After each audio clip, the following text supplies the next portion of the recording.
following new updates coming out of Richmond. Legislators in both the House and Senate released versions of the budget proposals. Emily Harrison is breaking down some of the key takeaways. And Emily, there's a lot of discussion about an arena that Governor Glenn Youngkin wants to bring to Virginia.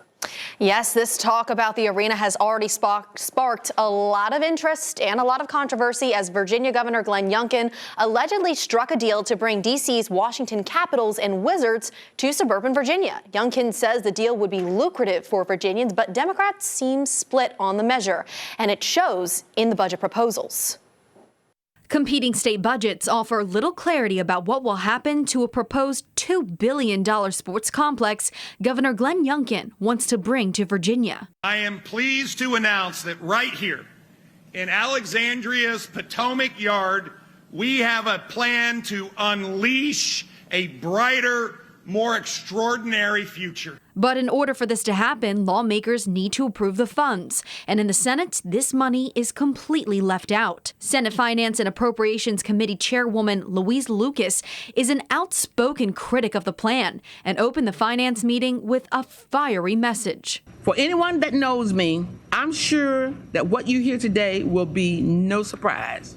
These experiences have made me stronger and unafraid to stand up to anyone when I believe that what is being proposed is not in the best interest of the Commonwealth. Over in the House of Delegates, it's a different story. Democrats paved a path for the arena in their budget, but gave greater control of the Sports and Entertainment Authority over to legislators to have more control over the facility. Dr. Leslie Coggle, a political science professor at Old Dominion University, says now is the time both sides will enter negotiations to get what they want. So I think like stripping arena funding is a really good example of a way of kind of taking away something that he would like in order to maybe get some concessions on some policy proposals that Democrats have advanced. Coggle warns these negotiations could go on for weeks and even last until early March.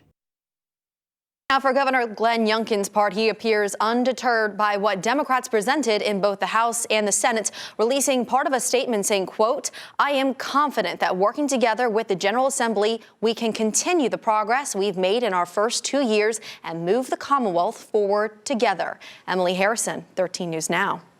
Well, among other priorities, Democrats put a large amount of funding towards improving schools and cutting many of Governor Youngkin's ideas of tax plans. We'll have much more on this coming up on 13 News Now at 5:30.